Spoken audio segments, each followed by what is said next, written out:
আজকে অনেক সকালে ঘুম থেকে ওঠার পরপরই নাফিসা বুড়িকে খুব সুন্দর করে রেডি করে দিলাম, যেহেতু নাফিসা বুড়ি এখন স্কুলে যাবে। এইদিকে এবার আকাশের অবস্থা খুবই খারাপ, বৃষ্টিও হচ্ছে। হ্যালো এভরিওয়ান, আসসালামু আলাইকুম। আশা করি সবাই ভালো আছেন। আলহামদুলিল্লাহ, আল্লাহর রহমতে আমিও ভালো আছি। নাফিসা বুড়ি যাওয়া পর্যন্ত, একবার লিফট পর্যন্ত ওঠার বাকি পর্যন্ত ও বারবারই চুমা দিবে হাত দিয়ে, আর আমাকে বারবারই বাই বলবে, আর খুব সুন্দর করে হাসি দিতে দিতে বিদায় নিবে। এদিকে নাফিসা বুড়ি স্কুলে চলে যাওয়ার পরপরে আমি একটা বনরুটি খেয়ে পানি খেয়ে নিলাম, আমার কোনো কিছু খেতে ইচ্ছা করতেছিল না।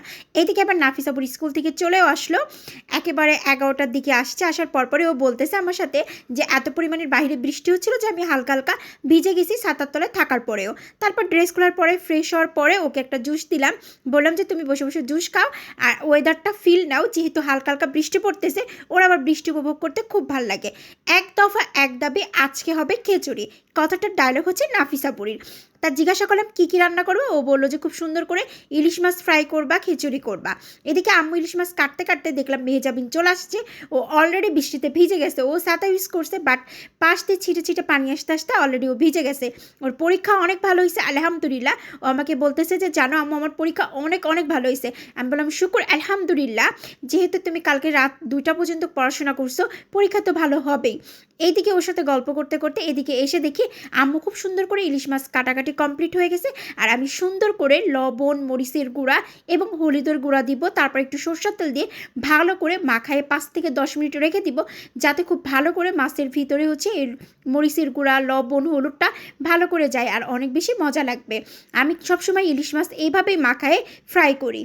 এদিকে খুব সুন্দর করে রেখে দিলাম, 10-15 মিনিট হওয়ার পরপরই চলে আসলাম ভাজতে। আর এখানে আমি সরষের তেল ইউজ করছি, যাতে সরষের তেল দিয়ে ইলিশ মাছ ভাজলে একটা খুব সুন্দর ফ্লেভার আসে, এবং ওই তেলটা যদি হালকা একটু থাকে গরম ভাত দিয়ে খেতে বেশ মজা লাগে। আর যদি খিচুড়ি হয়, খিচুড়ি দিয়ে খেতেও কিন্তু মোটামুটি ভালোই লাগে, একেবারে কিন্তু খারাপ লাগে না। যদিও কিন্তু আমি খাই না, আমার আম্মুর পছন্দ। আম্মুর সাথে একদিন খেয়ে দেখছিলাম যে আসলে অনেক বেশি মজা লাগে।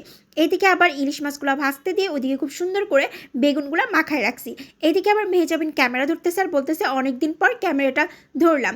আসলে মেহজাবিন এখন ম্যাক্সিমাম সময় অনেক বেশি ব্যস্ত থাকে পড়াশোনার জন্য, যেহেতু ওর পরীক্ষা চলতেছে, এই জন্য ওকে অত বেশি প্যারাও দিই না।